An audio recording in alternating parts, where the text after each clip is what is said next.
Welcome back to another edition of the B4evaKool podcast. My name is Rex45. It seems like I'm in another undisclosed location, traveling and trying to make the damn thing happen. MotoGP happened in Thailand over the weekend. I know the guys are chomping at the bit to jump in and talk all about. I don't know if we'll see how it goes. So I'm not going to hold too much time today and bring everyone in. Cheeto, man, welcome to the show, man. How you doing? Doing great, man. Doing great, man. Don't even ask about the weather, bro, because you know how good it is right now where I'm at. I don't care, bro. I don't want to say I told you so, but we'll let everyone join up, and then we'll see what Track Stars has to say too. So how are you, my friend? Yeah, I'm all right. I'm a little tired, man. I'm in Virginia somewhere, and I'm trying to make it back to Florida by tomorrow. But I'm excited because my Panigale got the service done on it, got the full exhaust on it, and some other bits. So I'm looking forward to riding that, man. So yeah, I won't ask about the weather. How's everything else going on in Atlanta then? Besides the weather. Dude, I want to say I saw that V2. That thing looks beautiful. It sounds amazing. I saw your story.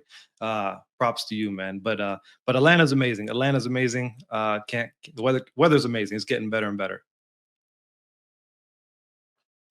No doubt, no doubt. It is actually a V4, but everybody can believe it's a V2, so they'll leave me alone. But I'm looking forward to it, and I'm gonna have that video come out in probably in about a week or so of just what was done and all that. So it's gonna be pretty cool.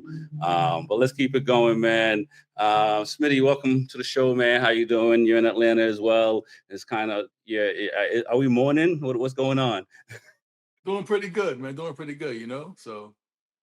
Which mean in my morning. Morning from what? I mean, it's all dark back in the background. You're wearing black. I'm just wondering, It's a reason why. Okay. I'm mourning. Listen. I am mourning for all the guys behind Marc Marquez because their season is done already, man. So yes, that's all, man. Everything's going. All right, that's what we're rolling. That's how we're rolling today, man. Oh man, well we're gonna find out. We're gonna find out. There's gonna be a lot to say. It seems like so. Let's bring Track Stars into the building. Welcome, Mr. Track Stars. I like the setup. I mean, I see you got the Speed Demon on. What are we talking about, man? How's NY? NY is feeling good, man. Ducati Nation's feeling great. Some hurt feelings. I'm not gonna lie. Heart's a little, it's not sitting so high up on the chest, kind of sunk a little bit. But still, we are still celebrating the victory and the domination of Ducati Nation, baby. I sound a little bit like my man Reverend Al Sharpton out here. Follow. Come on. Yeah, man. I mean, you're going deep with that one, man. I don't know if it's that serious. It is motorcycle racing. But I feel you. I'm pretty sure we're going to have a lot of heated discussions in the next hour or so because I think there's some Marc Marquez fans on the show. So let's bring everybody in and let's start chopping it up. Welcome to the show, everyone. Let me just start with this and we'll go around the table. Was the first round, did it live up to the hype?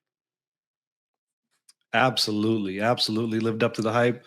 Some say it was boring. I think they had their eyes closed. We love the characters, right? We love the people that are being built up in the GP races and the sprint races. So it's just exciting to see the new faces, the new riders, the same riders on different teams. Excited to see what they can do on this new machinery. So, I mean, who couldn't be excited for the first race? All eyes on a few people, especially. Unfortunately, our boy Jorge wasn't there, but excited, man. Super exciting. And it lived up to the hype for sure. What about yourself, Smitty? Did it live up to the hype? Were you up at 4 or 3 in the morning watching it live? Listen, practice was great. Qualifying was great. The sprint was great. The race was great. Yes, the hype was totally live up to, so my guy did his thing. I ain't gonna say his name quite yet, but yes, the hype was totally, lived up to. But honestly, just been a rough 4 months off, waiting to get his first start of the season, and the rookies did good. So honestly, I'm totally pleased with this first round. So no complaints at all. It went as I thought it would go. Track Why you stars, hiding you're your still face? celebrating. I hear you. You're still Yeah. partying and sipping champagne.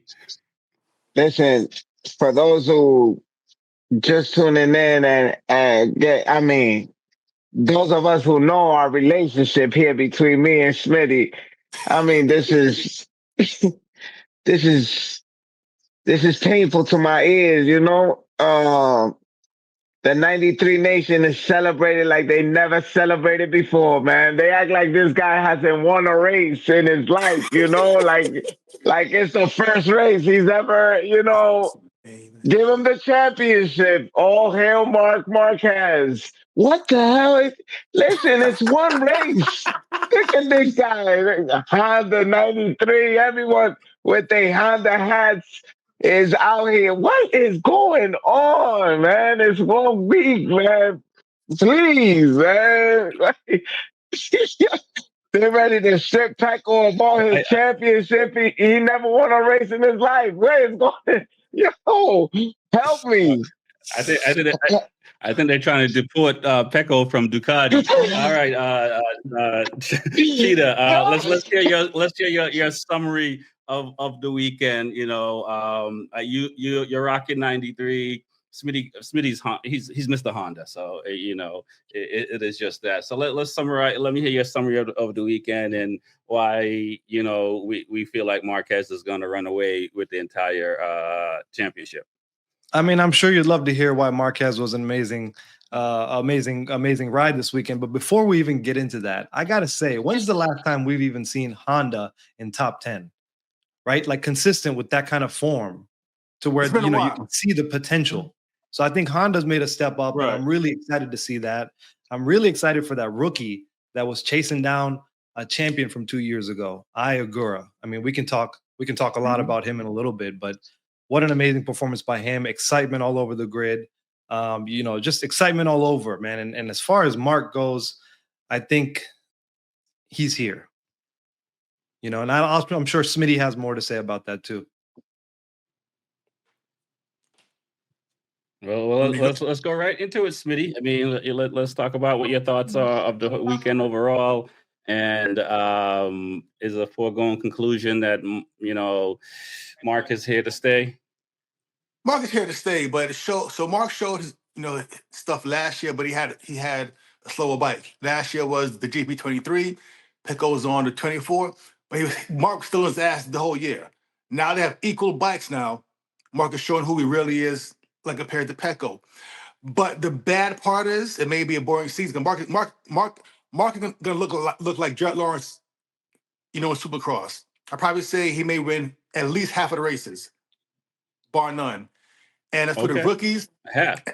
All right, I say half for sure.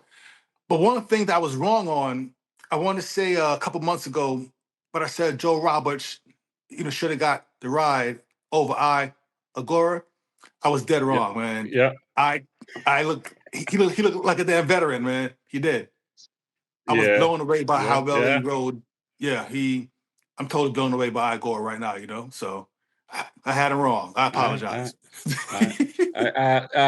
Track stars, are you gonna send Smitty or Cheetah your address so they can send you a 93 hat? I mean, what's going on, man? I'm gonna send a doctor over to see you right now at that hotel. Okay, don't you move out of that room. Okay. Nah, man. I mean, I think that it was. Listen, the only explanation for this is simple. Pecco has had a rough 2 weeks, I want to say, or 3, right? Because this all started at testing. And testing went really, really rough for him. He went out there, only had a certain amount of tires, was forced to do his last lap on one set of his last session on one set of tires. Then on his best lap, on his last lap, which was his best lap, they get a false yellow, and Morbidelli, a friend of his, on the race line, slowing up. Um, then comes into race week. I don't think. I think he knew what was coming as far as the drama that Marc Marquez brings, but he wasn't ready for the show. You know what I'm saying? Like you knew you was gonna be on stage on a huge stage, and you felt like you've done this your whole career, right? Like you've been battling with Jorge Martin for 2 years in a row, and in the limelight of everything, winning championships, and even last year losing a championship. But nothing can prepare you for the insanity of Marc Marquez. And he really got punched in the mouth this weekend. But I think that this is a one-time thing. He was able to compose it, hold it together, and still put the bike on the podium. When we really didn't know what was going to happen during that race, it looked like he can fall back, really fall back. The other thing is that he has a teammate. Tycho did not have anyone from VR46 up there with him to help him out. And his brother had his little brother right there coming out, chest out. I got my brother's back. Yeah, it was crazy. But I'm super happy for them. I still give y'all the props. But it was 2-against-1 up there. Look at the thumbs up. With the fireworks. I disagree on the thumbs up. I mean, I disagree on the thumbs up too, but I disagree on the VR46 Academy didn't help. I mean, I think that Morbidelli finished really well. Unfortunately for Bezecchi, he had a horrible start in the sprint, but also I think those guys, like you say, track stars, it's only the first round. And I don't believe it's going to happen the whole season either. That the Marquez brothers are going to dominate. But Cheetah, make your case why you feel that Marc Marquez is going to run away with this thing for the season. Yeah, I mean, absolutely. Why I feel like he will. The next two races are Argentina and Coda. Historically, has been strong there. So he's on a really strong platform now. And I think we saw something change. We truly saw some faces really shift. And one thing I was telling track stars is Pecco, he's realized how Marquez has really arrived, right? I feel like Pecco was a little tight leading up to this. He didn't know what to expect. He knew the hype was real or wasn't real. He didn't know what he was going to do. But when he saw what he did in the GP race, which we'll get to, he's completely a smile. Like the tension released and he had a smile on his face about Marc. So that tells me Marc is here to stay, and he just scared everybody in the paddock. And what he did in that race, can we get into that, by the way? Please. Yeah. I mean, do it. Go ahead. The sprint was amazing, right? We can talk about the sprint. It was a little straightforward after a couple laps, but the race, what he did on lap 7 or 8, I think, right? Maybe even lap 10. He basically slowed down and let his brother pass him.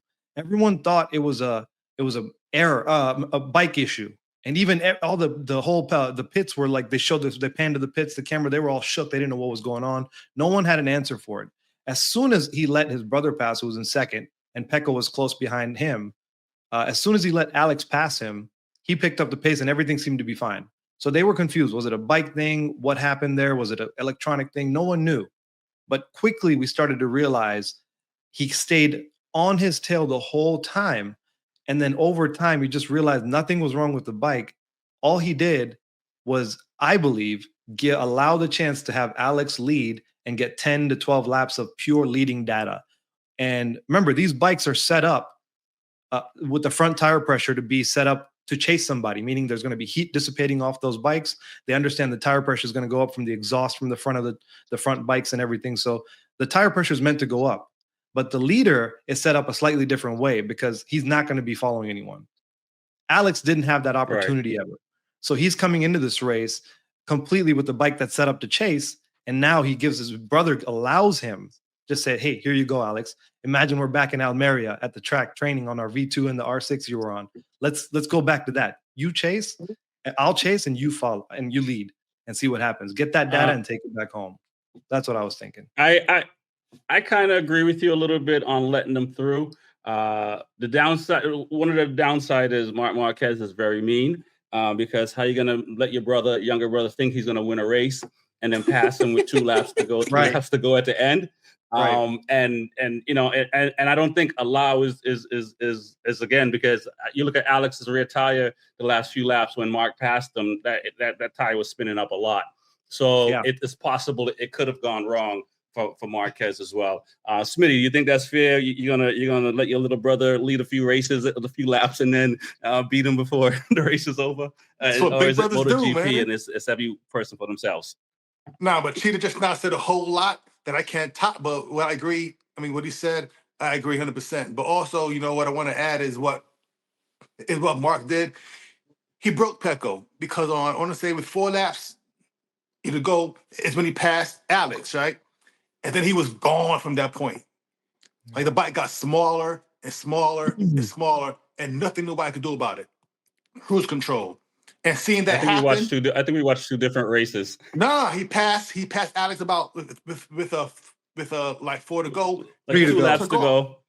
3 to go. Yeah. Took off. No, I think Mark finished. Mark might have finished maybe close to a second. I think he was like Pecco was like 0.8 or something like that. It wasn't that huge. I mean, the sprint was a bigger lead than the Grand Prix. It was 3 seconds, and that's a lot. No, it was 3 seconds. Yeah, it was about 2.8. And what happened was 2.3. Yeah, he really took off. I think he had his tires saved. You know, I'm curious to see what Trackstar has to say about all this. You know, because he broke him, and seeing that's like it's hard. Mentally, it's hard. It's like demoralizing. You know, like damn, I'm trying to catch him, man. He's pulling away from me. Can't do shit about it. So, I think it was the fireworks that Smitty's displaying out here at the end of the race. We really didn't think it was gonna be. I'm watching the race. I've watched every shit, and I tried to stay up for the race, like, you know, to watch it live. I couldn't, but the race meant everything. I didn't really care about the sprint. I said the sprint is what it is. But I think come race time that we're gonna really see Pecco show out. And as you watch the race, I kept thinking, he's saving the tire. Pecco's playing it smart, saving the tire. Alex can't be that fast. Like he can't really have it like that. And then I said, damn, as the race kept going, I'm like, damn, Alex is really doing good. And I started like doubting what exactly Pecco had in his heart, you know, to try to fight for this, right? And then I waited. What I thought was going to happen was a situation where Alex and Mark, something would happen and give this opportunity to Bagnaia to come and kind of battle with them. And it happened because all of a sudden, Mark Marquez has a situation with his bike. He's looking down, he's looking back, and Alex comes around and I'm like, yo, Pecco's going to come around too. Nope. He falls back behind him and they're going like almost like if they planned it. Like I was confused because I knew something wasn't wrong with his bike because as soon as the brother goes through, his bike accelerated normal and is going through the motions of every single lap like nothing. I said, this guy's gonna let his brother win. Just like Rex just said, I thought he said, I won the sprint. I'ma let him win the race. Cause I want to give that to my brother. That's what I thought. And then I said, there's no way Mark would give up any type of points during this race. When he goes around his brother I said, oh my God.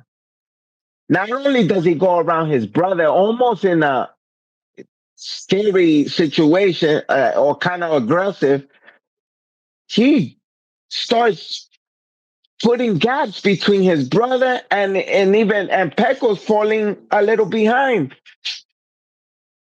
This was a big flex for Mark. And it sends a message. I believe you guys are gonna go crazy with what I'm about to say, and I know that you guys always say like I say things that are like out of proportion and probably never gonna happen. But I Just a think the little bit. message that the message that Mark sent to Ducati is this is the teammate. He's right behind me, not Pecco in third Mm, place. mm, And Mark did it. He brought Alex brought Mark to Grassini, and Mark is gonna return the favor and bring Alex to Ducati. mm, Mark my words. Mark my words. mm. Well, But Pecco cannot allow I this. He needs to win the championship and block the Marquez brothers. right. Mm. Yeah, you're all breaking up a little bit there, track stars, but I I don't believe that Marquez is going to bring Alex to a factory seat. Alex is going to have to win a lot of races this year for that to happen. I don't, it's the first round, finishing third place in the sprint and in the GP for Pecco. It's a pretty good weekend coming out. The bike is not completely the same bike as last year. I'm not making excuses, but you know out of all the riders, Pecco finished third. There were a lot of other bikes, a lot of other riders that we're going to get to that was a lot further and/or crashed out. So I mean, if this isn't a rude awakening for Pecco, we shall see. I think that he based on his last two seasons, he's going to figure out a way to get up front. He's going to figure out a way to beat Mark Marquez, and I don't even know if he's concerned about Alex Marquez at this point in time. I don't think it's the first round is enough to say it's over. It's nice to see what Mark Marquez is doing and can do on the bike for sure, and that's really good to see. But on the other side of it, I don't know if it's far going conclusion yet. But let's talk about some of the other riders in Morbidelli, in Jack Miller. You talk about Ayaguro, these guys that were running well. You look at Acosta as well. So I mean, when you look at Honda, Yamaha, and KTM, and you look at these riders. Who are in more trouble? Because if Pecco is in a lot of trouble, where are these other guys at? And I'll start with you, Cheetah. Yeah. I think Pecco may be in trouble. Not sure yet. I mean, it's still early. I think Ayaguro is obviously the rookie to keep an eye on right now. I mean, what he did with Trackhouse was just amazing to see him keep up with that Ducati like that. So, I mean, props to him and how humble he is and what he's bringing to the table. I think he's attracting a different kind of fan base, which is always good. That humble, looking just for wins and results. I'm really excited to see that. And then, of course, Morbidelli. I forget what place was he? Top 6? Did he finish 5th? I think, right? 4th. 5 and 4th. 5 and 4th. 5th and 4th. Yeah, he's looking very strong. Of course, you got. I don't know about Pecco right now. He's maybe just a little shook off of Mark, but I think he's going to bounce right back after maybe when it comes to his tracks in a few tracks here. But I was thinking about not Morbidelli, but Bezzecchi was actually in 12th or something, right?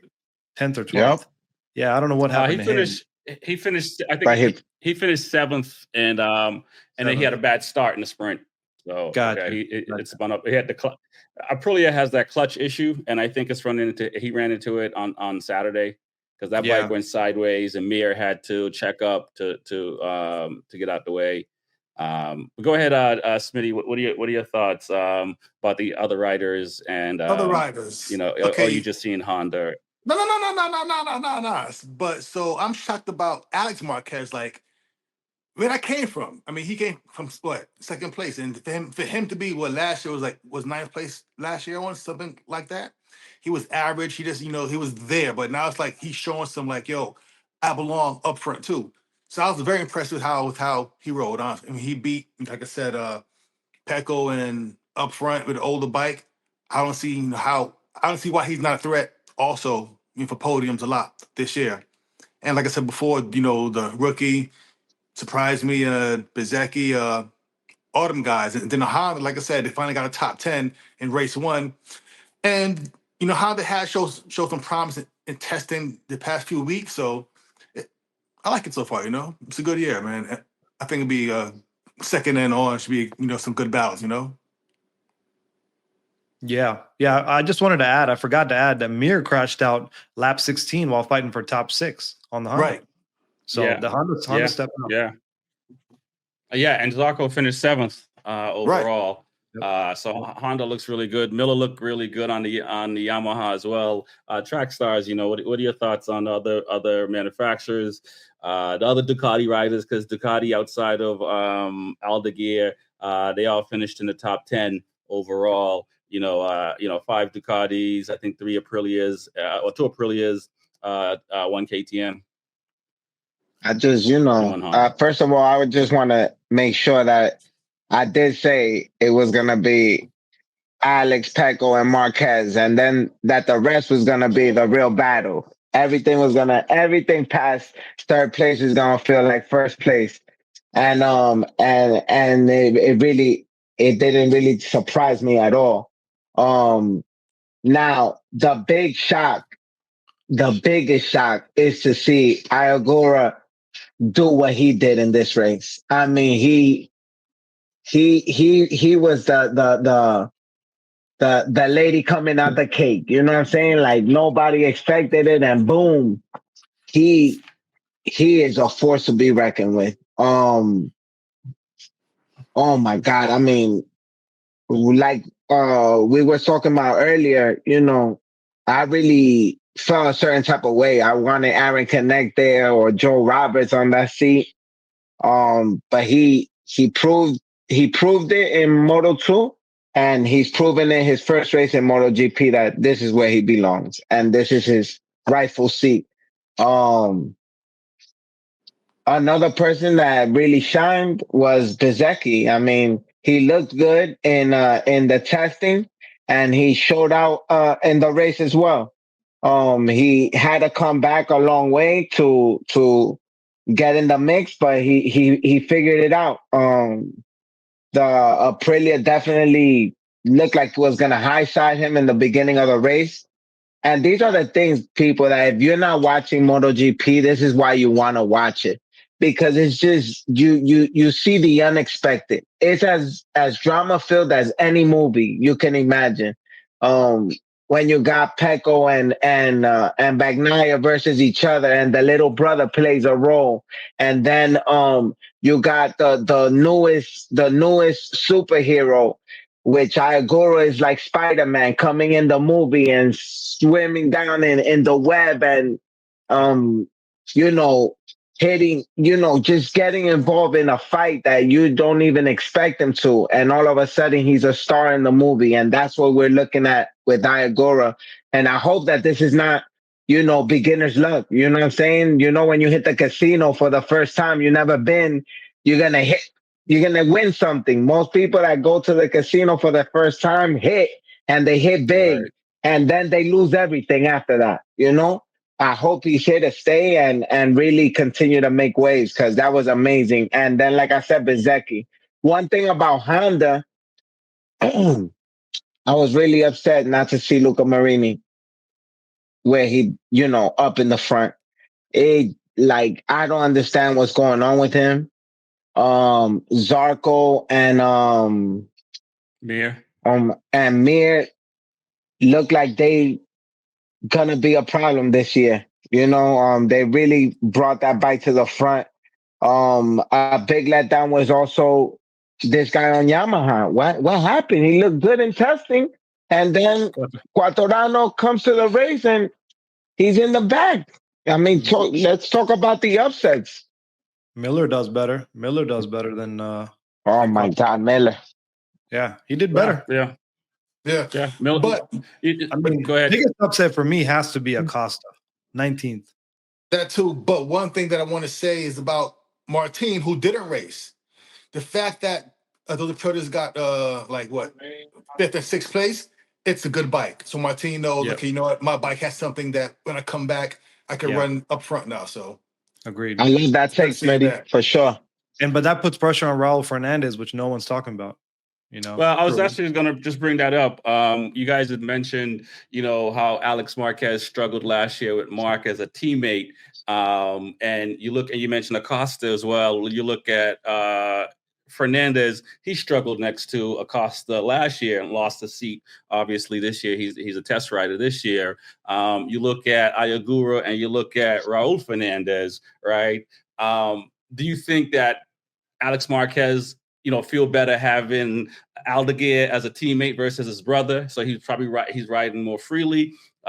Is Raul Fernandez in trouble because the rookie coming out and finishing in front of you a couple of times? And the same thing on the KTM side with Acosta struggling. And last year he was the top KTM. Do you think that these guys are in trouble? The more senior riders on the team. Yeah. Acosta's not a rookie anymore.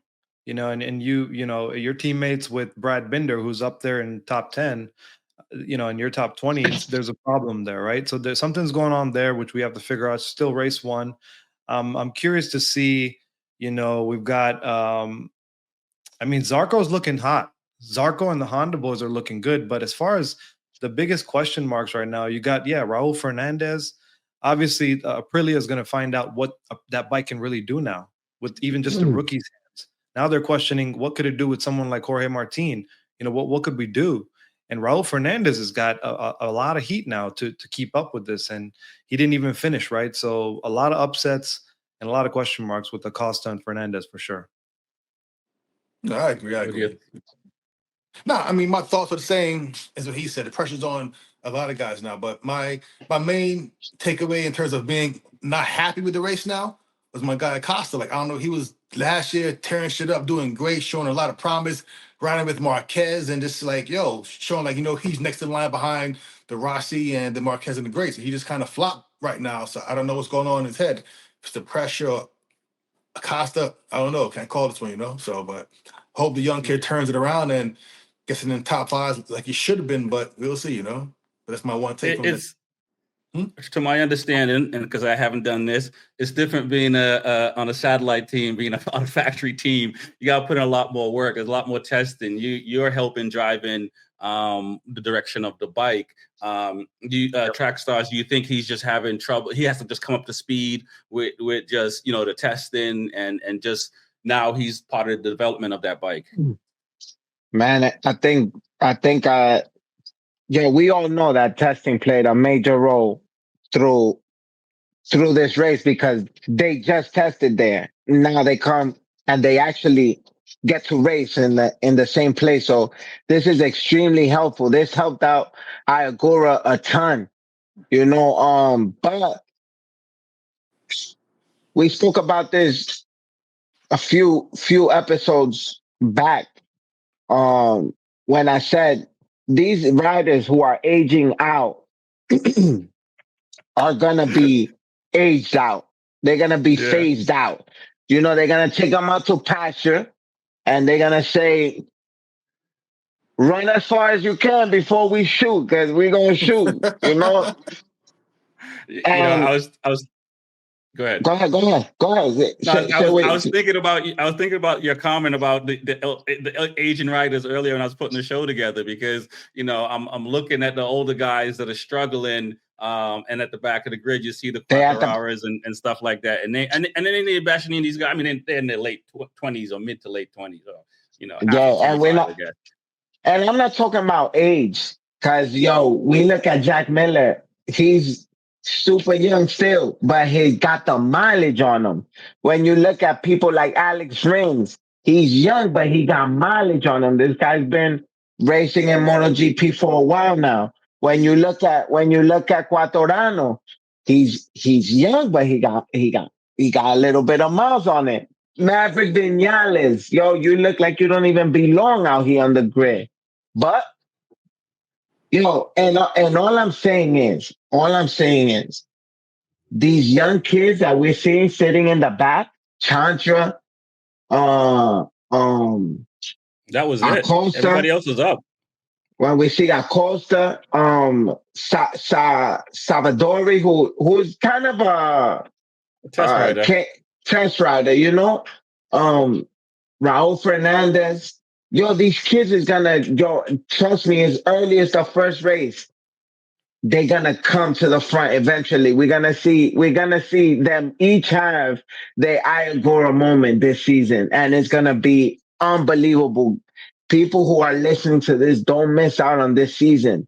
There's gonna be so many storylines, so many highlights, and so many good things. And with this team that we got here, that we talking back and forth about it, we're only gonna help you understand exactly what you're seeing. You don't want to miss it out. It's gonna be unbelievable.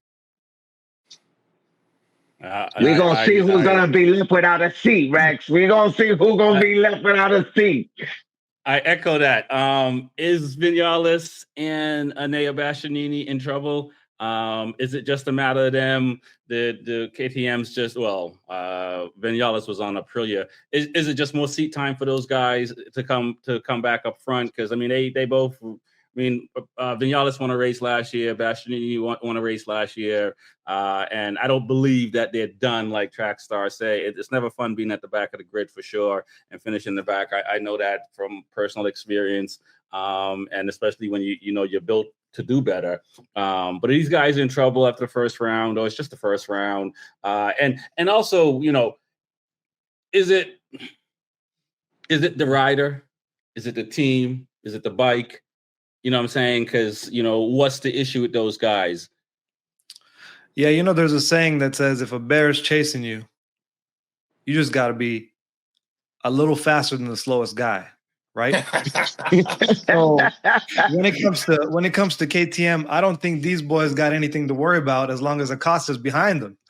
If Acosta, the rookies behind them, I don't think age is going to be a concern, especially if they're not historically maybe the fastest at these tracks. I mean, we'll have to find out how they're going to do in the near future. I don't think they have anything to worry about. I think it's very, very new. And of course, Brad Binder has, I think, more time on those bikes than everyone else, right? So I think he's just doing a little bit better than these guys. So I don't think there's nothing to worry about for Enea and Vinales. My concerns with those two, with Bastianini and Maverick. Maverick, he's kind of where he's supposed to be. He's a 15 through 5 rider. That's his spot. But one thing about him, he'd have one good race for the season. Then after that, he'd be gone again.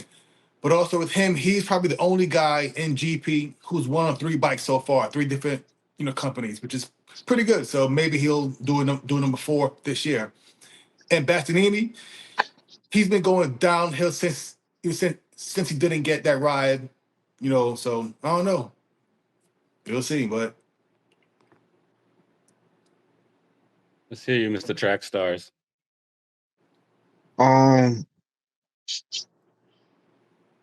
It's just kind of like reiterating the same thing. I don't think we really got to wait and see. This the first round. I think definitely it's a combination of the team effort. I mean, let's look at it just in the simple context of the Ducati garage.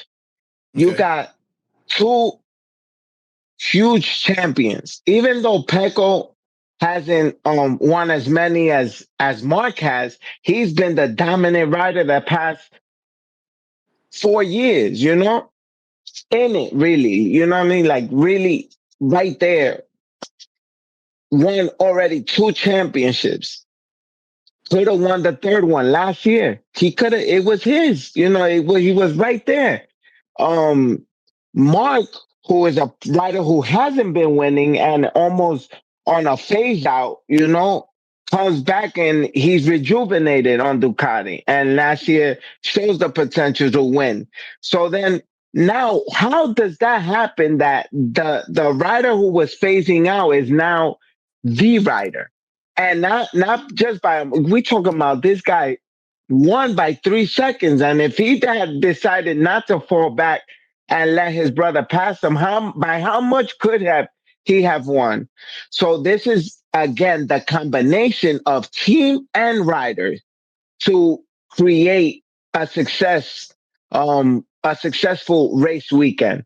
When you look at teams like Aprilia, who have had, they basically, even though it's Bezecchi by himself on the factory team, it's a collaboration of four motorcycles to bring Iagora to the front and Bezecchi. You know, they it has to be a combination of team and motorcycle and rider to be able to create success. Honda also. So you see it that they're all working in conjunction and developing competitive racing in MotoGP. So we just have to wait and see exactly how far Aprilia is gonna come this year. And when Martin comes back, what is gonna look like? How good is Honda gonna be? And who's gonna be the main riders? Because that's about to switch. If Luca Marini stays in the back, you might as well bring Zarco to the main team. Yeah. Because it looks like, we're just seeing development right now. Let's circle about halfway through the season when everything is, I believe, will be set in place. And let's see who's going to win this championship or come in second for that matter. Which is, I'm looking forward to that. I can't wait for the next round to come up.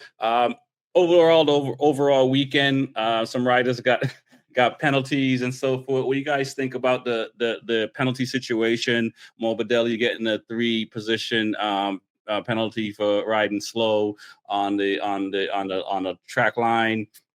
Is that fair? And where it's assessed in the main race and not in the sprint, because you would think it'll just apply to both or something like that. What are you guys thinking on how penalties handled? We saw it in Moto2 and also in Moto3 as well. Yeah, I think it's about time he deserved a penalty. It's the second time it's happening, and this was one where it's the last few minutes, right, of the lap. You can't get another lap, and he's a factory rider on Ducati, right, who you just held up. The officials are gonna look at it, right? If it was someone that was 20th that he held up, he might have not even made it to TV screens, right? So the fact that it was Pecco made it more of a situation where he definitely deserved a penalty. Not necessarily deserved, but it just happened to be seen. I think that because of this, he's gonna have to watch himself, especially around those areas right before the lap starts. Not only it's something if you mess him up in the middle of the track, that lap is gone, but when you mess him up right before the lap starts, you're messing up the lap you just got and the potential new lap because the straightaway is shot. So it's a terrible thing to do. Yeah, he deserves it. I agree. The penalty was justified, but Pecco cried about it like it really would have mattered. He still would have lost to Marquez anyway, so it didn't cause any real damage. Can we talk about Pecco for a minute? He would have been in the same spot, man. It didn't matter. Such disrespect. Can we block him? Man. Can we mute him? Just for It does matter. Hey, all it did was give Pecco an excuse of why he, get close to Mark. That's all it was really. So it didn't matter, man. Go ahead, Track Stars. Go ahead. Yeah, go ahead. Penalty, man. The penalty. And Morbidelli finished 4th with the penalty. Yo, that's a fact. That's scary. Remember also that MotoGP was to blame. Even me, right? When I watching the race, I said, "Yo, the penalty. If they just didn't explain it right, it's gonna be on both races, the sprint and the main race. They made a mistake. No, they didn't make no. They made the mistake that MotoGP made was by calling that yellow flag. That was their mistake. So they said, let's give them partial blame and we'll take partial blame. We're only going to penalize him for the main race. We'll give him the sprint, give him an opportunity to not lose as many points. regardless, the guy rode phenomenal and makes it through. Um, Another thing that I think might have played a role also in why he didn't um get penalized is because they are VR46 family. So I'm sure Rossi made a phone call possibly and was like, please, donde penalize Morbidelli so hard? Giving opportunity to compete. We're a family. We will get it straight. Don't worry, Pecco's not that upset. And they said, okay, Rossi, we'll figure it out. Don't you worry. And here we are from Great Britain, Holy and they, crap. they, they smoothed that out. You know what I mean? But you can tell that in Pecco's mind, he dealt with so much the past 3 weeks. I just hope that he finds peace and solitude, that even through all the hell he went through, he came out on top still. He came out on that podium consistently. And that going forward for the next races, he's done with it. He just got to put the blindfolds on and go to race. Not just Mark Marquez, but Mark and his brother, his real teammate, Alex Marquez. Stop it! Stop it! You're right. I think Pecco's just gonna look at the data like Mark did last year on those guys to get better. I do believe that Pecco will come back and do fairly well in the next rounds and stuff like that because he has access to the data. And out of all the riders, he's been able to figure out how to come back and finish on top. Go ahead. Yeah. Can we talk about Pecco for a little bit, just for a second, right? I feel like one thing I noticed leading up to this was he was tense, right? And now he's relaxed. And when you're tense, I've noticed you become tight and like microscopic. But when you're relaxed, you're loose and you're open and you're free. Right. Right? And Bruce Lee talks, we got to be loosed to be tight at the very end. So it's like when you're so tight and stuck up thinking, you become a little more stubborn with your views, you become angry with the other side. But something clicked when he saw Mark, that is, just do what he did. And, it's something when you're chasing somebody for that long and you're just 0.01 off, 0.1 off, over 20 laps, it's only 2 seconds you're going to gain, right? So you see the guy having a 0.1 second. You see him right there with his brother Alex the whole time. And then 3 laps to go, he just switches a different button. And in 3 laps, he puts 3 seconds. That's what humbled him. If he hadn't done that, Pecco wouldn't have gotten loose. Mark gave him a freaking lesson and a favor. He just got him loose. He saw the humbleness he brought in, Mark did, and he just made him loose. And you saw it in the post interviews. He had a smile on his face. He said Mark was just playing with us, right? And right now I'm still mind messed up a little. I can't tell how good Trackstar's Rossi impression was or how bad his British impersonator commentary was. It was so bad. Great though, man. It was great. The Rossi one was really good. The other one was, I don't know, that was an American hillbilly accent. But regardless, I think Pecco really just became more relaxed and loose. And I think we're going to see a different Pecco. I'm actually excited for him. It might be a rebirth of him from all this tightness that he had with a new star on the team. Man, I want to just go off of saying Cheetah said. I don't think you're wrong in the sense of us being kind of not shocked, like just reminded, because we know that's what it is. We know that how good Mark is, but we got reminded in those last 3 laps. Mark Marquez from Honda is still here. That dominant force that just can check out at any moment, But I think that the thing that shocked Pecco and the rest of us, and we're not talking about that, is how well Alex was. How long Alex was able to keep that second place and hold that solidified, even with a champion like Pecco chasing him down. I think the thing that hurt Pecco the most is that Alex was that better than him this round. and through testing, because it just wasn't this race. Remember that this been going on. They've been at this location for a few weeks, and Alex was better, and he proved to remain better throughout the race. And I think that's the one thing that he needs to let that burn him, like to the point where it's that let that chicken McNugget burn crispy. So when you taste it, you're like, I'll never buy another chicken nugget again. Yeah. I'm only getting Big Macs. Yeah. And that's the message. That's the message. We are not eating crispy chicken nuggets because they always burn them at McDonald's. Get the Big Mac. And the Big Mac is first place consistently. Heckle's gonna do it. I agree. Anyone want to touch on MotoGP before we jump into Moto2? Yeah. I do want to say one thing. Listen, one Marquez brother beats you, it angers you. Two Marquez brother beats you, it humbles you. Right? This is Marquez's 63rd. I just want to say some stats real quick while I got a shot. 63rd. Holy water. Yeah. Holy water, right? First time winning his opening race since 2014. First Ducati rider to win his debut race since Casey Stoner. He says he hasn't felt this good on a bike since Jerez 2020. He feels calm. And that's a scary message to send to the paddock, because guess what? He was pushing so hard for so many years. All those scars are the result of all that. He was just trying to get a bike to work. And now he doesn't have to work as hard. And when he wants to turn up with 3 laps to go, he can do it. And he's still in his limits. That's a scary message to send.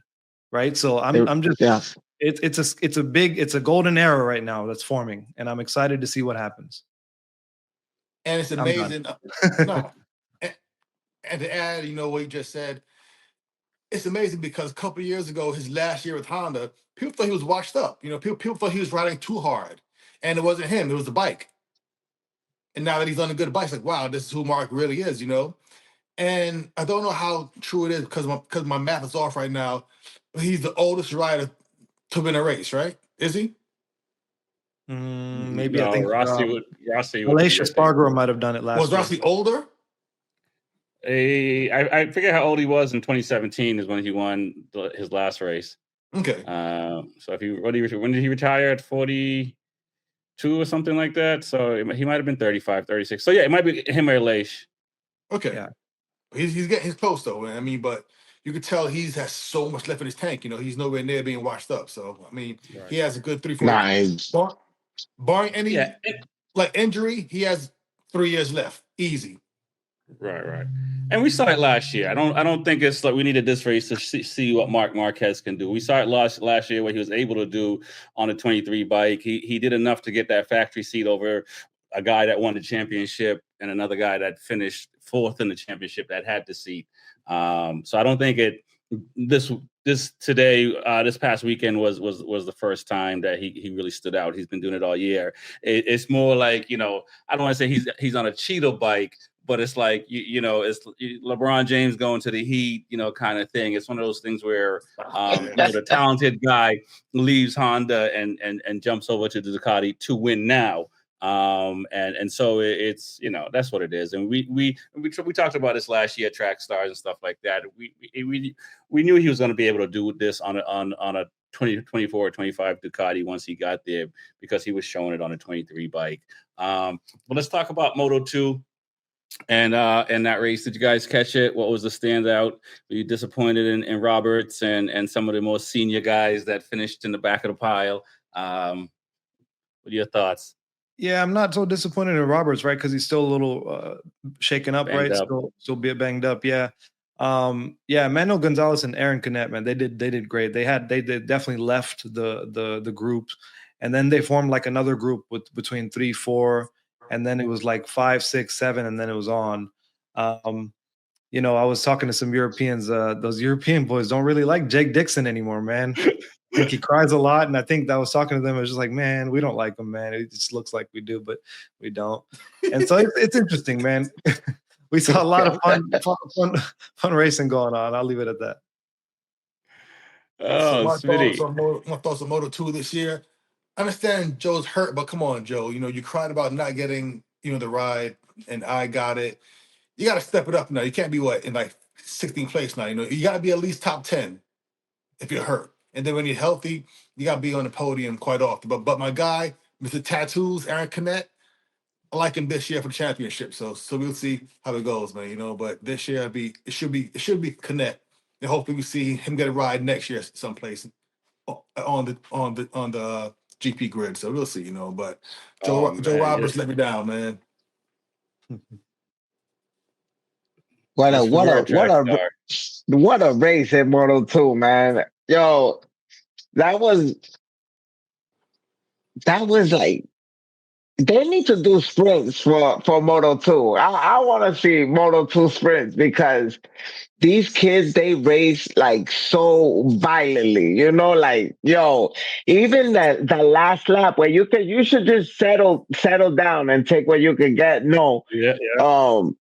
Moya and Agus, they were swapping paint back and forth with no tire left because neither one of them had any rubber left on those tires. Every time they got on the gas, the bike was twitchy, and they were calm as cool as ice, But man, Connect, the guys were with him, like they hooked them up. You know what I'm saying? Because first you have the two riders who took off early, so they got penalized. And it took man long for them to make that decision that they were going to get the penalty for leaving early. So he moves up in the grid, and then I forget what was it. Was it the this dude crashes out, right?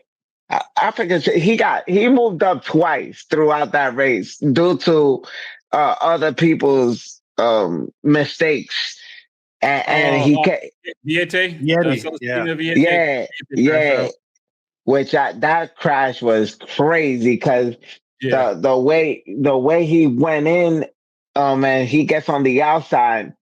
It's tough. They called it a race incident. I don't think anything came out of it, but it just helped Connect out. And this is the way Connect needs to start, because you don't want with the talent that's out here, you do not want to start from the back to work your way to the front. You might as well stay in the front because there's gonna be a lot of changes here.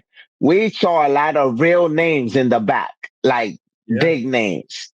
Alonso back there, 21st. Vieri getting crashed out. Navarro. Lopez. Guevara. What happened?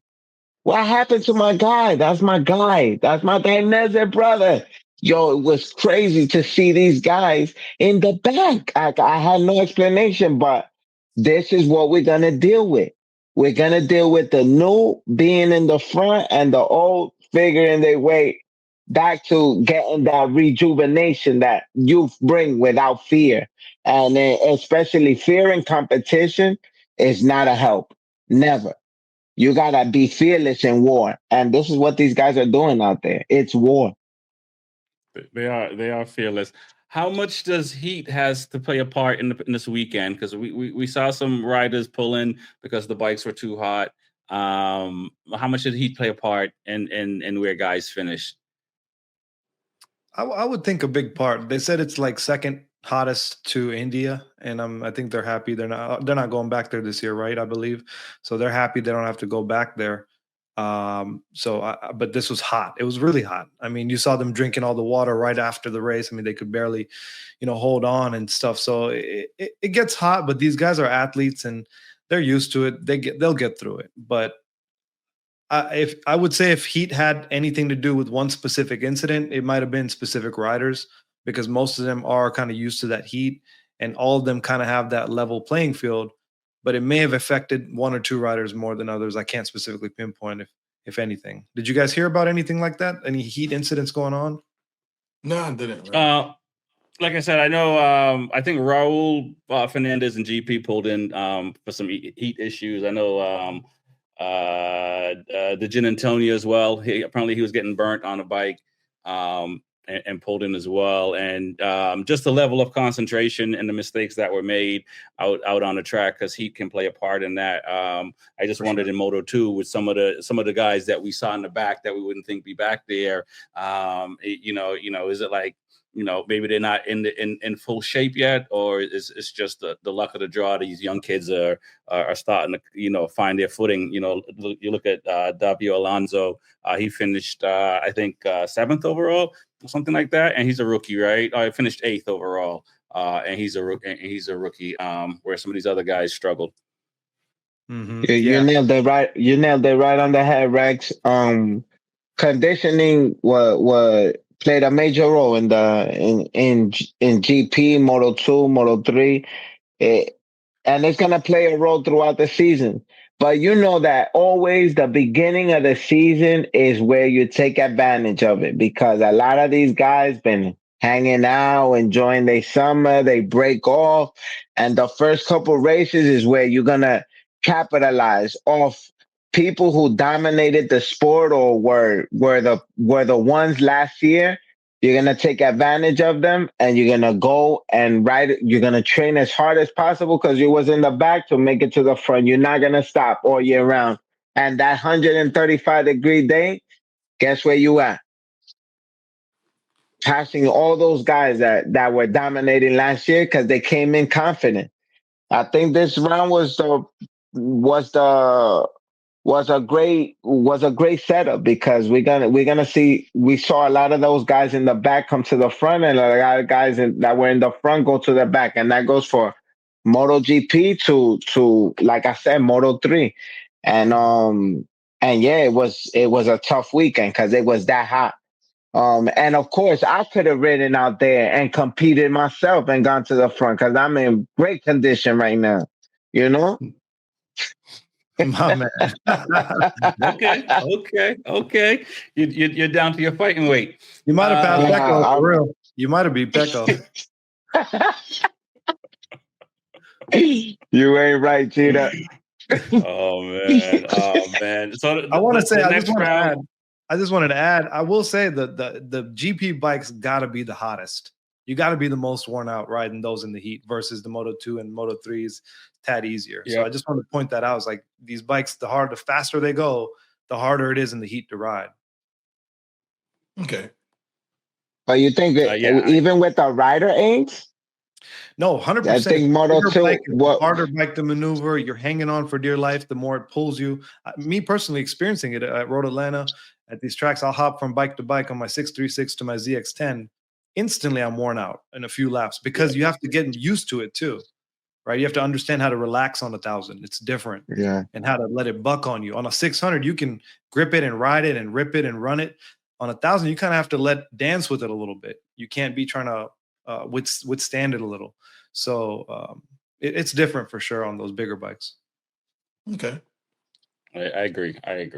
They're in Argentina in a couple of weeks. You guys got prediction? Who has to get on the podium in MotoGP?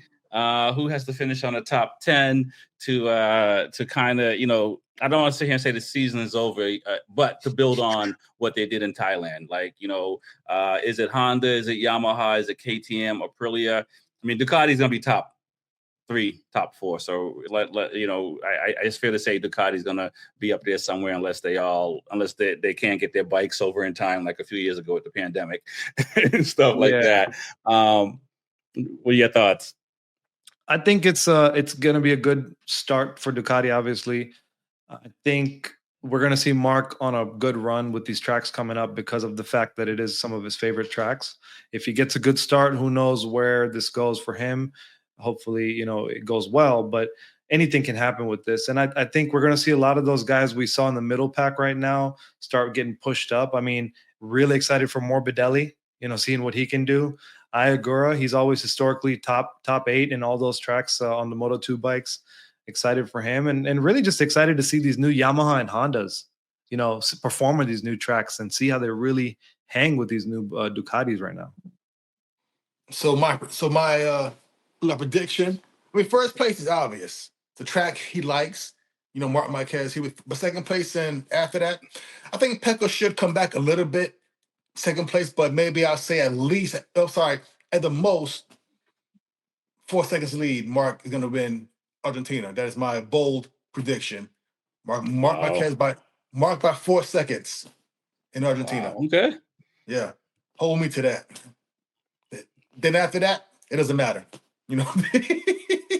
Oh my God. But then who's on a hot seat? Got to step it up.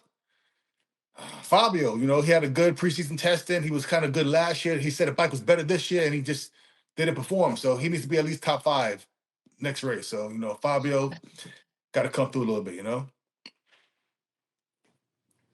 What are we gonna do with this guy, Rex, man? For real. Look, man. I think my surprise guy for next race is gonna be Bezecchi. I was just gonna say that, man. Come on. Yeah. I think it's gonna be won at Bezecchi, Argentina, and he's won at Argentina. Go ahead. and he likes Argentina. So I think that's gonna be my secret horse. Gonna go with I'm still gonna put Pecco up there, and I'm gonna put Alec, and I'm gonna put Mark, obviously. That's gonna be my 1, 2, 3. Now fourth, and then fifth, sixth, which is gonna be the real battle again. I think Yamaha's gonna get they thing together for Argentina. I think Quattrorano's gonna be in the mix. And then I don't see any of the young guys really killing it for the next round. Maybe, and then that doesn't include Acosta. I think Acosta could be one of those guys in contention for that 4th, 5th, 6th. But I really have my eyes set on the 200 guys. And like I said, Quattrorano. All right. Okay. I'm gonna go out on a limb. I'm gonna say Bezecchi as well. Aprilia. I think Miller has a good shot. Miller's done well there in the past. I'm gonna put Morbidelli in there as well. I think these are guys that have the chance to, if they qualify well, and they can, if Miller can keep the tire underneath them, and what he showed this past weekend, I think he has a shot of getting on the podium on the Yamaha at Argentina. As far as the other guys, you got to wait and see. Because I would only pick like the top 10 guys or 12 guys from this past weekend. But I think those three, I mean, the favorites are going to be the Marquez brother and Pecco for sure. But I think if those guys can put a ride together, they can knock the three favorites off. Rex, who's your top 3, and then your star fourth one? Oh well, my top 3. I'm gonna go with I'll say Pecco, Bezecchi, and Morbidelli is my top. Pecco, Bezecchi, and Morbidelli, and Bezecchi, Morbidelli. Wait. Where's Marquez? Pecco, Bezecchi in that order, right? Pecco, Bezecchi, Morbidelli, and who's your 4th? Who's my 4th? That's gonna be tough. 4th. Bender could be in there. Wait, where's Marquez? Zarco could be in there. You got Marquez, man. You got Marquez. He crashes out both races. Okay. So you said Pecco. So one more time. Yeah. Rex, I'm right. By the way, boys, I got a notepad here. I'm writing this down. Yeah. That's what's up. Pecco, Bezecchi, and who's the 3rd again? Morbidelli. Okay, Morbidelli. And did you have a 4th? You said it could go to Bender, Miller. It has to be somebody. All right. We'll come back to Antonio. We'll go to Gin Antonio. Hey, Digi. Okay. Hold on. Yeah. I ain't gonna say it, but you've been doing that today. Oh, I'm asking. Light it up. Light it up. Because right now you're talking Hey, madness, yo. Smitty, let me say this. It must be something else he's smoking because that was all. Yeah, I know, man. Smitty, all I'm just saying, it's racing, right? So no. This is good. This is good because we'll come back to it right after the races are done on the next Monday. Madness, so Smitty, who's your top 3 and 4? Who's your top 4? Top 3. I got Marquez. I got Pecco.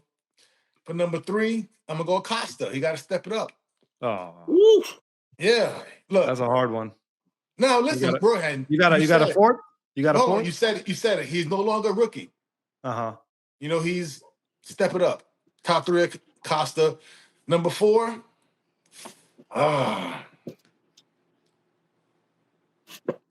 Number 4. Zarco. Nah, I'm being honest now, man.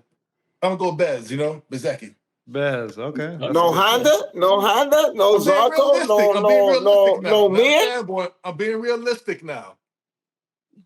Tracks. What about you? I said already. I said it. I said it's gonna be Pecco, Marquez, and Bez. Okay. And you got a 4th? And 4th, I got Quattorano. Fabio. And I'm gonna say Zarco. Okay. That's my top 5 right there. Mine is Mark, Bez, Alex Marquez, and Pecco. Okay. I think we're all smoking the same thing, man. You got Pecco in 4th? Huh? What he said? You got Pecco in 4th? Same thing. I got Pecco in 4th because I'm just waiting back to 2023. Don't get up now. 2023 stats are right here. Bezecchi first, Zarco second, Marquez, Alex Marquez, that is, in 3rd. Where's Pecco? Got a point. He crashed out. I think he crashed out. You recall what just happened this weekend? Pecco's not. Yo, listen, Pecco cannot lose. I recall what happened this weekend. And he's got his big bro to help him out, is what I'm saying. Yo, Valentino told them right now. He told them. Let me hear it. You must win by any means. If you do not like the front setup, take Mark out. No. Out. There will be a crash, my brother, before he loses by himself. You hear me? You know what's interesting is in one of the interviews, he said he's not riding to achieve a goal. He's riding to have fun and get a good feeling. If he can fight for a championship, then good, but he's already achieved many things in his life. That's scary. Pecco? No, Mark. That's no, he's having fun. Yeah, he's just having fun. I'm saying that's too bad because he's never going to push the bike to win a championship. He's having fun. Meaning, fun is what we saw happen. He lets his little brother have a little lead in case ain't acting like it ain't the biggest race in the world. Just acting like it ain't the biggest race in the universe right now. Yo, this is the same guy that said. This is the same guy that said that he didn't take Rossi out on purpose. And just admitted it this year, finally. Yes. Okay. I took him out, So don't believe nothing Mark says, yo. He admitted this guy is born to be a villain. I love villain. He didn't admit it. It is what it is, man. Why are you lying, man? He didn't admit that. Hey, listen, I want to ask a question to all y'all, if you don't mind, Rex. How important is pride in racing? Like pride, as far as just all sorts of pride. Like, we wear these $2,000 suits, $3,000 suits that we never see. We get them designed just like a car. Once we're in the car, we don't see the car. The last time we see it is just walking up to the car, right? That's the only time we look at how beautiful a car is. We take pride in our suits, our bike visuals, the way the decals look. And not just that, but just pride in racing in itself, what we do to get there. Smitty, you have beautiful vlogs you post of how much it takes. And it shows, if you ever seen Smitty's vlogs, by the way, go check them out. But he shows you how much it takes to get to the racetrack. And we take pride in that. Yeah. So I just wanted to ask, Rex, what do you think? How important is pride to this whole game? Well, I think it's I don't want to say it's the most important thing, but it's up there. I mean, I think it's how you carry yourself, right, and how you move, and you want to take pride in that. And it's just your character, right? How people look at you and see you. So, um, I think it's up there. I think it'll go up there with respect and loyalty and taking pride in what you do, kind of thing. I think it's huge. I mean, at the same time, you can't let pride get in the way, right? So it's one thing to have it as to prove your character. It's another thing to not let your pride get in the way, and all and to for a bigger goal. Very well said. I like that. Yeah, that's very important to not let it get ahead of you, but also almost carry you to your goal and help you achieve that. Smitty, what do you think, man? Because you and I raced together. We've Yeah, the raced. pride is big because we spend all this time and going to track days to get practice. We go to race schools. We spend money on expensive gear and helmets. It's like you want something to show for it, and like the only time you have to show is when you're racing, and it's like you want to beat the guy in front of you so bad, man. It's like, and it hurts when you don't do it, And personally, for myself, because YouTube is weird. It's hard because YouTube you think, yeah, you make a video, people like it, people comment. But what sucks are the bad comments, man. And it's like, yo, you suck, you're trash, and you hate hearing that stuff, and it hurts a little bit. I ain't gonna lie. And the pride's like, wow, do I belong here? Sometimes, it's like, and those things do hurt your pride, being beat. Yeah. So pride is very big in racing, very big. Yeah. And Yeah. it's hard because you're putting yourself out there, let to be criticized sometimes, And you have to be able to take it, right? Yeah. It's important to have that thick skin if you're going to have that. Nah, listen, my skin is thick just- sometimes, man. I ain't gonna lie, man. Just give people your address and tell them where they can find you, man. Stop it.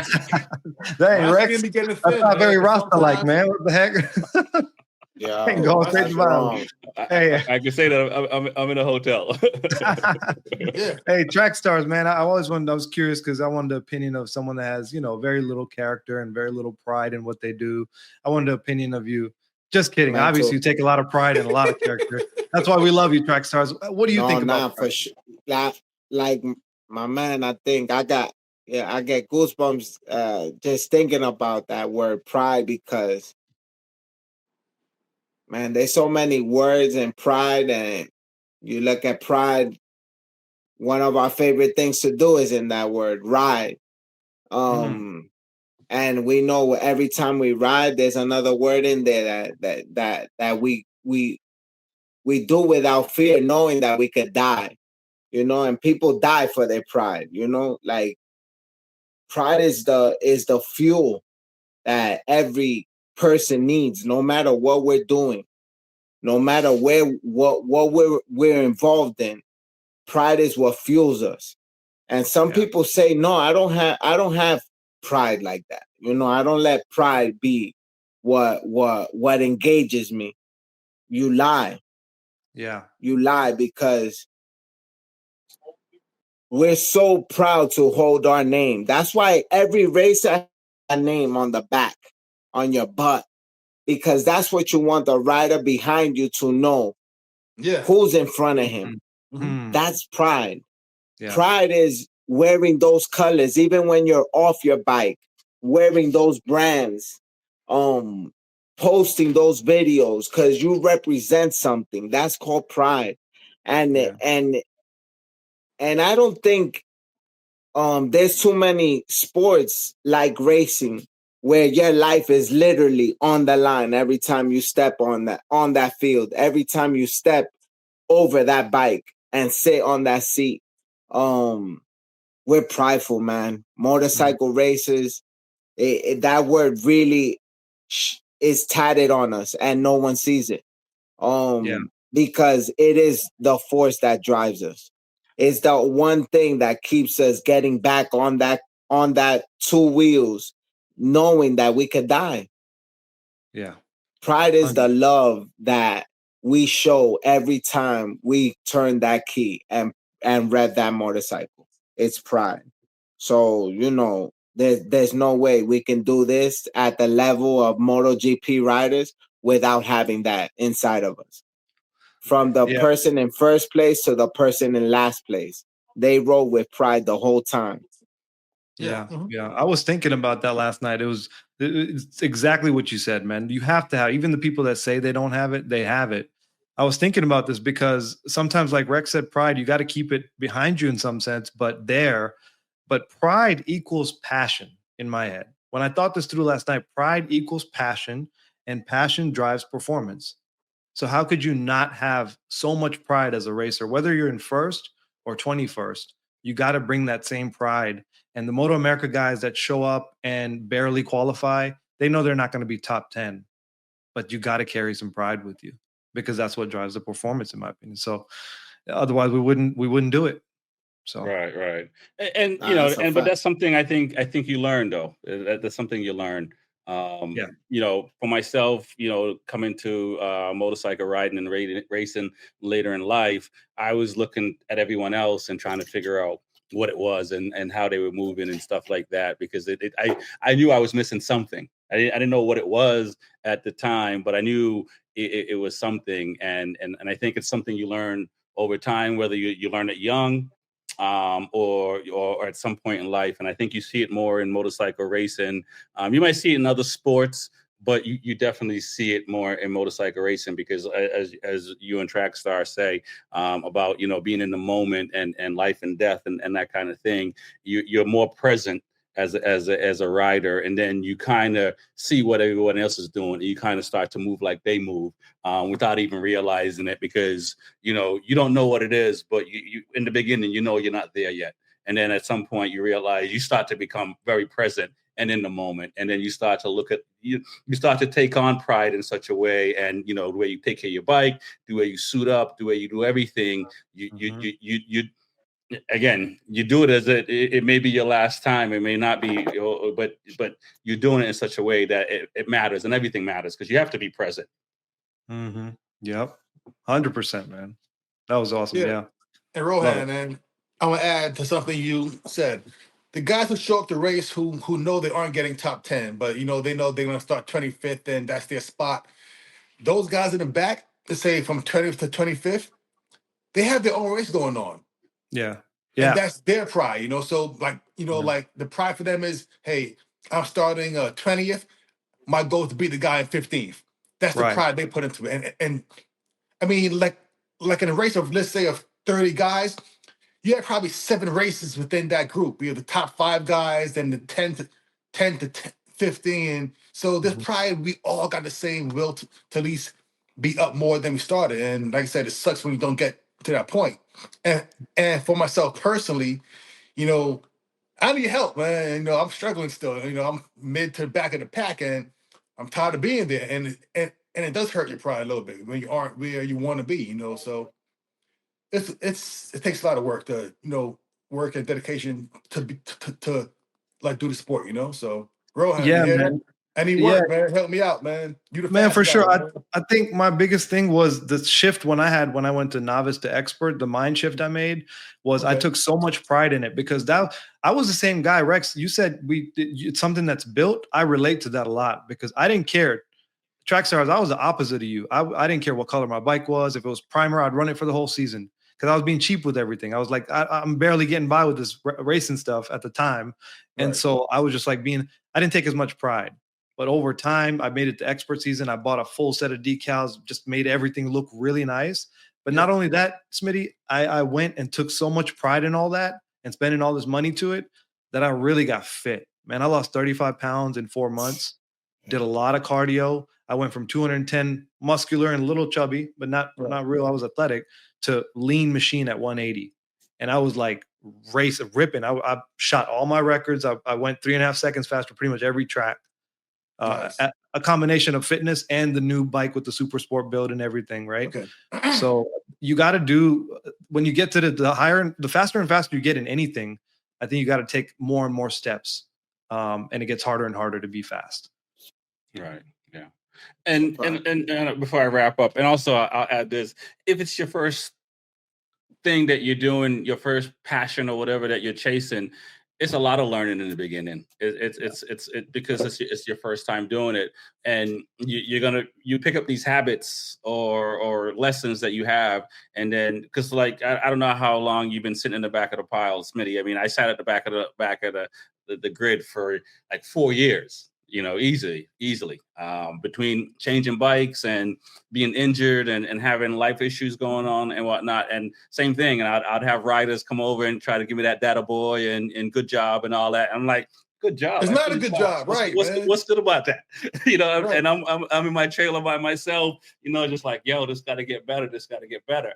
But you realize it's, you can't give up because there's a point where you want to give up. There's a point where you want to walk away and stuff like that. And for me, once I got past like, all right, well, maybe it's not me. Let me look at my bike. Let me look at something else. And those little things help because it was something else other than me. And was the change enough to make a difference? It did. I started getting quicker. I started being in the middle of the pack and stuff like that. Started getting on the podium later. So and now I finished generally top 5. But it was 4 years of like my daughter looking at me and and I'm like, she knows what place I finish. I got to look her in the eye and tell her she can do anything she wants to do in life. It is tough, but I think you can't give up, and you just got to keep trying different things and until you find something, because to me the worst thing is to give up and walk away, because I think you'll always have a regret. I ain't giving up, man. I ain't giving up. I mean, We're gonna get you faster. Give up. Can't give up, man. No, listen. The competitiveness of sitting on a motorcycle is like second to none. I've never raced in my life, competitively, but every time I got on that bike, initially on the streets, was to see how fast I can go, and who I can beat, whether it was a car or another person on a motorcycle. Then I learned on the track, I got humbled on my first track day, which is like a famous story gone viral on a video on YouTube. You could check it out. It's called My First Track Day. I went in there feeling I'm the fastest person I know. And to go on there and let the coach tell me, "Oh, go. We're gonna see how fast you are." And I run off into the track and I go straight on turn 1. And we just finished doing follow the leader, and he's like, "You'll be the first bike I sent out." And I go straight. I never even see turn 1, And now I have to do the lap of shame, because I went like 20 miles an hour through the whole track until I pitted out. And the coach is like, "You ready to listen? Talk to me about what the apex is and what an entry cone, and where is that exit cone?" So hang on. That's why that's why your name is Track Stars, the infamous Stars. I earned that name. You hear me? So just the competitive nature of just going out there consistently, just like Smitty said, knowing that you're gonna be one of the slowest guys in the group, but your pride is what keeps getting you out there and pushing you. Like, I can't let that feeling come again. You're not gonna hurt my pride again, because I'm gonna progress right now. I'm gonna be better than that first lap I did. And to go back out there the next session and get turn 1, and then now work on turn 2, and then work on turn 3. And as the day goes by, now you're in the mix with people, and now you're seeing yourself faster than others, or not as slow as you were. So pride is a fuel that we all have. How we utilize pride is what's different. How much do we let our pride get hurt? How much do we protect our pride? And how much of our pride do we put out there to be tested? So, it's different. Just like Cheetah said, when I first came I didn't have pride in the sense of I need the best stuff on. No, I rode with the basics to figure out how good I can be. And if and then you earn a little more, now you invest more of your pride out. Not me, I'm right off the bat. I want to be on the best right from the beginning. Come try to hurt my pride if you can. Cause I put it out there. No bulletproof vest. So we all different, but we still have the same fuel, and it's called pride. 100%. Yeah. That's a No great doubt. question, Cheetah. Yeah. No doubt Appreciate there. it, man. Well, I want to thank everyone for coming on. Tell people how they can find you and connect with you. Yes, sir. It's Cheetah740, just the name how it's read. Instagram and YouTube. Smith Shot Racing, just like that. YouTube, Instagram. That's how to find me. It's your boy Track Stars, and that's TRAX_STARZ on Instagram. If you guys need anything Dainese, please don't hesitate to DM me or reach out to any store and mention Track Stars. If you need a Ducati, which is the best bike, as you can see, MotoGP World Superbike on YouTube, on Instagram, all social media platforms. You need a Ducati, baby. Come see us at Ducati New York or any Warhorse dealership. If you need parts for your Ducati, don't hesitate to reach out to HSBK, who is the Moto America team, baby, for Ducati, out of all things. But fortunately, they sell stuff for the Yamahas, the Smitty, Honda guys, Cheetahs with the ZX, those bikes that we do love, and we see them out there and we show them love and support. We have parts for them too. We want to keep them on the road so we could beat them,